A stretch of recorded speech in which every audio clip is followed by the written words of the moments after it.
I know I'll be okay with you, Link. You must save her, my daughter.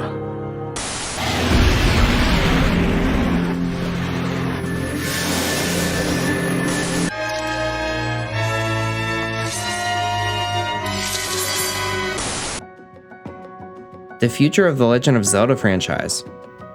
What will it look like? It's hard to believe that Tears of the Kingdom has been out for almost a year, and now that most players have finished this wonderful game, it's easy to wonder what's in store for the next installment of the Zelda franchise. Zelda has evolved quite a bit from the first installment back in 1986, from the 2D pixel graphics and sounds, all the way to the new, massive world we find Link in. Zelda games generally provide the player with some form of freedom, but most of them had a linear story progression the player had to follow in order to beat the game. Nintendo scrapped this formula with the release of Breath of the Wild and then subsequently Tears of the Kingdom, where both games allowed the player to choose what to do or where to go within the game. This formula proved to be a massive success, with sales of Breath of the Wild passing 30 million copies after 6 years, placing it at number 1 of all Zelda titles. Now, Tears of the Kingdom has passed 20 million copies sold in 2023, which means it's only a matter of time until the latest game in the franchise takes the number 1 spot. Now the big question is, where does Nintendo go from here with the Zelda franchise?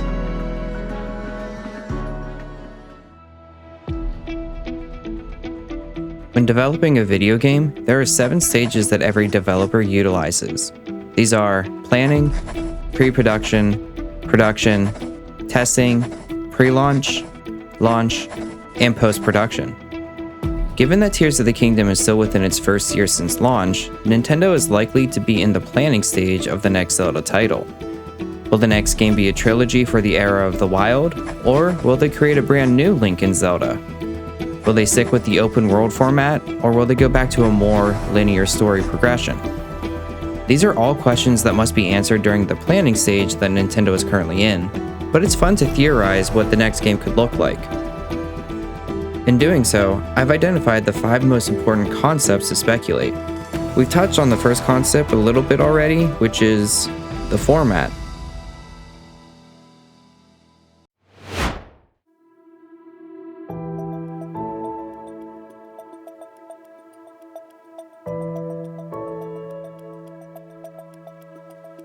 Fortunately, there have already been some details surrounding the format of the next Zelda game. In a December 2023 interview with IGN, Eiji Aonuma suggests that future titles would continue to explore open-world possibilities. He questions why would people want to go back to a type of game where you're more limited or more restricted. This comment points towards an obvious direction, that Zelda will continue to follow the open-world formula, and why wouldn't they? Breath of the Wild and Tears of the Kingdom combined for over 50 million copies sold. For comparison, Twilight Princess sold just over 10 million copies between the original and the HD version, and Ocarina of Time sold about 14 million copies when combining the N64 and 3DS versions. The sales are showing that more people enjoy the open world format more than the linear gameplay of the predecessors. We also receive a little clearer picture with another comment made by Aonuma about a potential trilogy for the era of the Wild. In an interview with Famitsu, Aonuma states that there are no plans for DLC for Tears of the Kingdom, and they explored everything Nintendo wanted to do with this iteration of Hyrule. This comment also indicates a new direction for the next Zelda game, with a brand new Link in Zelda. This is a little disappointing, because there are a handful of unanswered questions like, who are the other 3 dragons now that we know they were originally people? Where did all the Sheikah technology go? Where is Cass? Who is the ancient hero? Ultimately, a new direction is probably best for the franchise as a whole, as a large subset of the Zelda community was disappointed that Tears of the Kingdom didn't feel like a new game. Some even say that it's DLC that was sold at full price. That said, it appears that Nintendo has a clear idea that they feel is best for the direction for the next Zelda format, and I think we can all agree with this choice and look forward to the next title.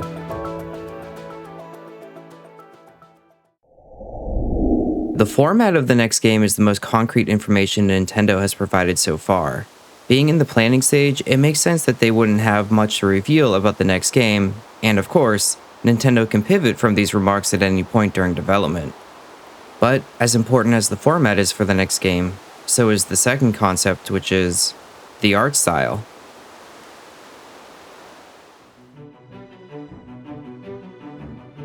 Many longtime Zelda fans know that Nintendo has changed the art style of The Legend of Zelda between almost every game. There were obvious limitations with the NES and handhelds that brought us the pixelated art style in the early games. Then we had the N64 with the 64-bit graphics. We were given the toon graphics of Wind Waker, and after some backlash we received the darker tones of Twilight Princess. And lastly, we have some cel-shaded graphics of the era of the Wild. I love the variation of each of these games, and they provide a unique experience that helps differentiate between each Link and Zelda. But this is also a question that must be answered during the planning stage of development. Before Nintendo can answer this question, there is a larger question that looms over their decision. What hardware will the next installment be played on?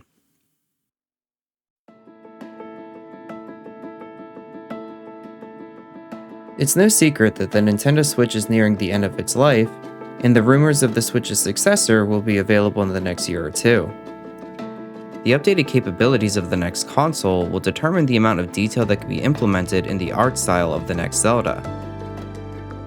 This could be monumental for the franchise because greater capabilities of a more advanced console and the idea of a large open-world game could create an even bigger and better version of Hyrule than the one that Breath of the Wild and Tears of the Kingdom provided. We could receive the biggest Zelda game yet with more towns, more detailed characters, greater NPC interactions, a fully fledged Castletown market, and so much more. With better hardware, more opportunities open for Nintendo in the direction of the next Zelda game, which brings us back to the art style. I hope with greater capabilities of their next console, we get a more realistic art style than the cel-shaded graphics. Take a moment and think, what kind of art style do you like the best? Personally, I love the graphics of the Wii U tech demo from about 13 years ago. It would be amazing if they took this version of Link and modernized it a bit, given that it's over a decade old now, and have a similar art style of the surroundings from this video. I also remember the excitement surrounding the art style when Breath of the Wild was first teased in 2014, and similarly, I think the excitement will return when Nintendo releases a teaser for the next game, as we await to see what approach Nintendo decided to go with the art style.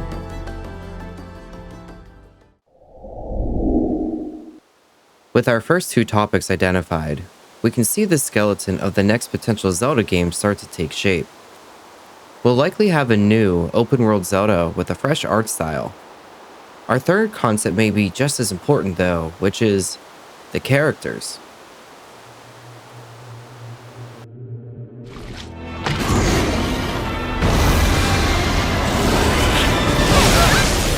Sure, the characters in video games are obviously important. Link, we are here! Without a doubt, Link and Zelda are going to be the main protagonists of the next game. But Nintendo does need to answer one big question about Zelda, which is, will she be playable? A playable Zelda has been a focal point among the Zelda community, and the reaction is split. Some fans would welcome a playable Zelda, whereas others prefer to stick with Link.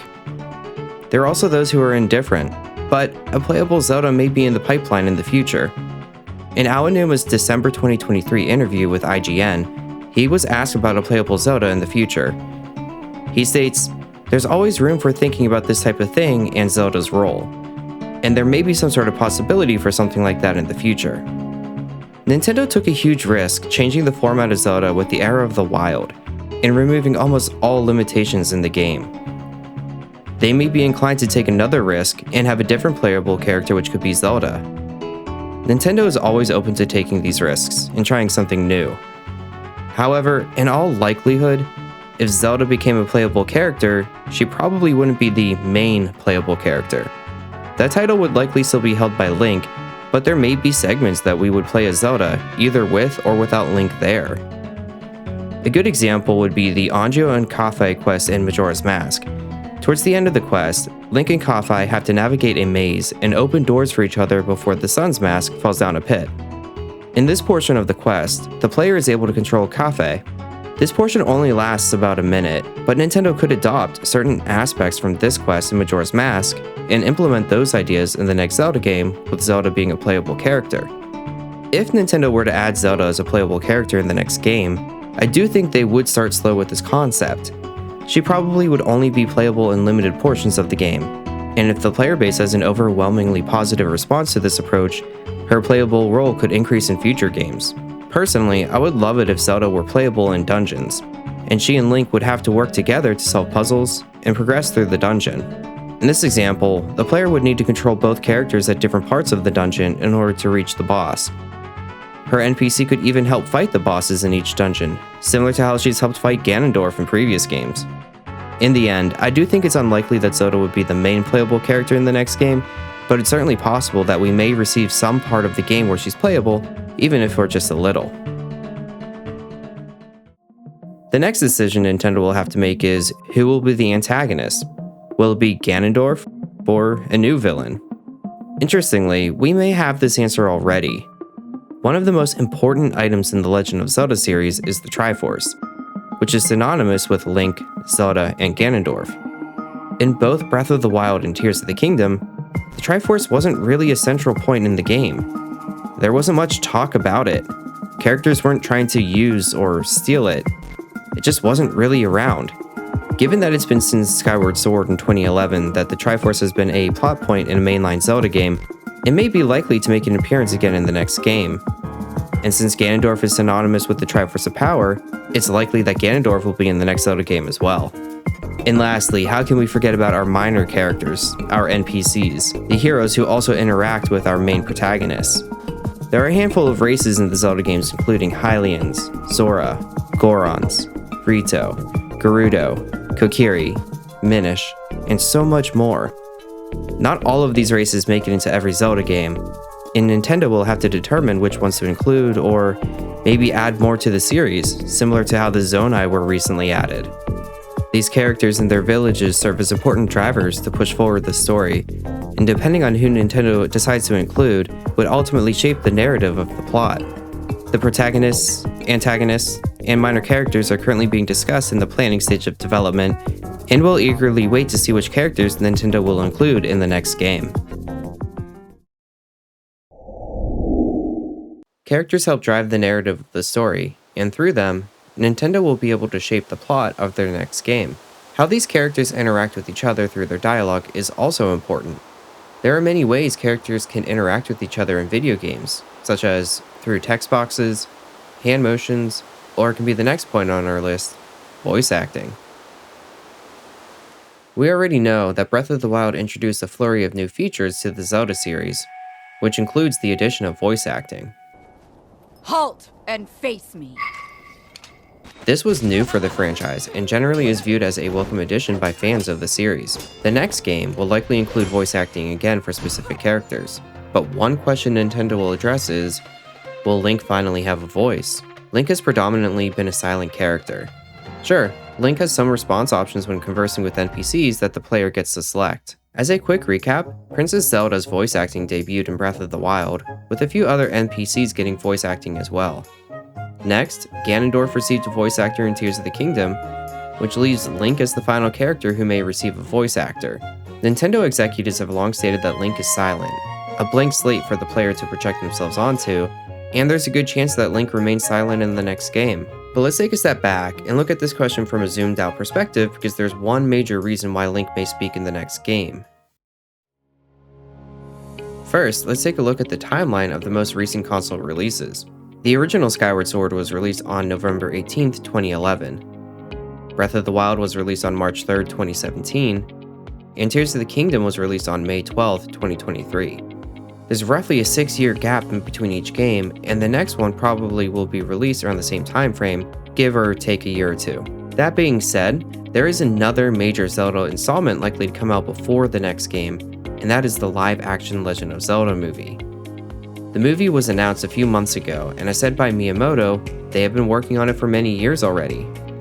But why is this important for the next Zelda game? Given the timeline of the movie announcement and how long they've already been working on it, this movie will likely be in theaters before the next Zelda game is released. And if it is, we may see the first version of Link finally speaking, and instead of in a video game, it would be in theaters. Now, there are major hurdles that writing and production teams would have to jump through if the lead actor doesn't say a single word throughout a 2-hour movie. Progressing a story without talking from the lead actor would be extremely difficult. Not impossible, but likely improbable. Given this, the Zelda movie could easily have a voice actor for Link, and if the movie is seen as successful with a talking Link, Nintendo may be inclined to finally give Link a voice in the next video game. If the timing of development for the game lines up well with the review of the movie, which it could, the decision to give Link a voice actor for the next game could be an easy one. The format, art style, characters, and voice acting are major contributors to creating a video game. With these 4 concepts discussed, we can get a better idea of what the future of the Zelda franchise will look like. While these 4 concepts and even the 5th concept won't cover everything discussed in the planning stage, these are still some important items Nintendo will have to review. However, the last concept may be the most important one of all, which is the setting. Setting can be broken down into 3 main types. These are time, place, and environment. These are all important details when talking about the Zelda franchise because each of these types of settings has changed between games, maybe more so than any other franchise. Let's take a moment to review each of these types of setting, starting with time. The Zelda timeline has been a controversial topic amongst the community. Years of fans debating about the Zelda timeline forced Nintendo to come out with an official timeline when they released the Hyrule Historia in 2011. But even then, there was an update to the timeline with the release of Breath of the Wild, placing Link's Awakening before the Oracle of Ages and Seasons games. Nintendo has not officially placed Breath of the Wild or Tears of the Kingdom on an official timeline, only stating that it's the latest games on the timeline. Since Nintendo refuses to place the 2 newest titles on a timeline, and has even changed the official timeline, it's safe to say that the timeline is not a focal point during production. In a recent interview with Game Informer, Nintendo did comment about the timeline stating, "That's something that the development team recognizes and it considers, but to an extent." And I say to an extent because if we get too into the weeds or too detailed in that placement, it results in kind of creating restraints for our creativity. While it's interesting to hear that the Zelda team doesn't focus on the timeline too much when creating a new game, it's still an important discussion. Zelda has been known to dabble in time travel with Ocarina of Time and Tears of the Kingdom. Ocarina of Time has Link travel 7 years into the future, and is able to travel back and forth between each time period.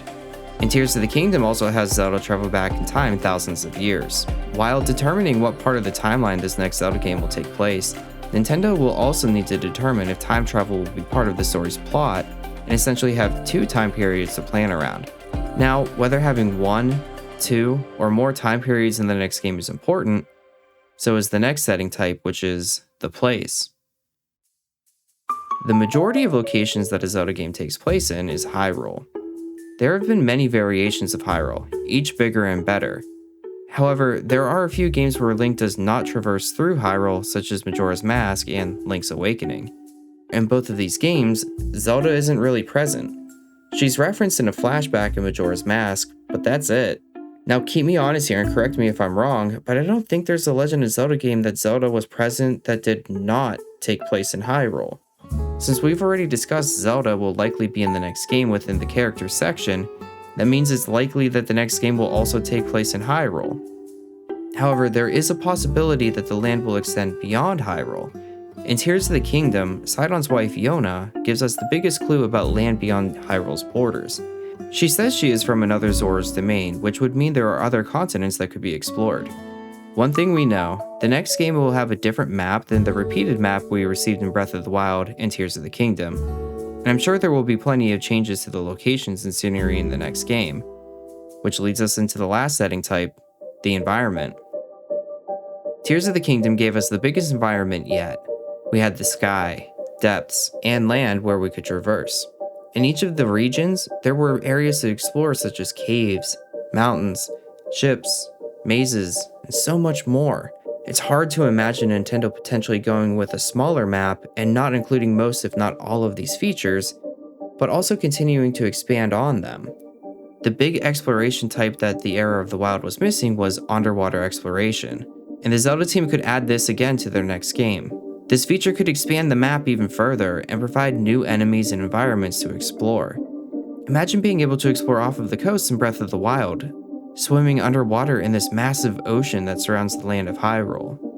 In the next game, there could be more areas than just one landmass, similar to how Wind Waker put islands across the game. We can travel these waters with makeshift boats, or could swim underwater with certain gear that we could collect. There are plenty of options Nintendo can go with when it comes to the environment of the next game, but I hope to see underwater exploration make a return at the very least.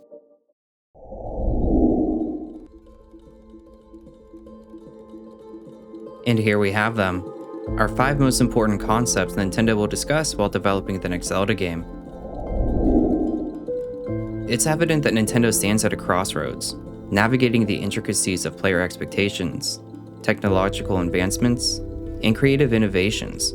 With each installment, the series has evolved, embracing new gameplay mechanics, visual styles, and narrative structures. As we speculate about the future of Zelda and our heroes, one thing remains certain: the enduring magic of Hyrule will continue to captivate us and inspire players for generations to come. So as we eagerly anticipate the dawn of a new era for Zelda, let us embrace the future with open hearts. For the journey ahead promises to be nothing short of legendary.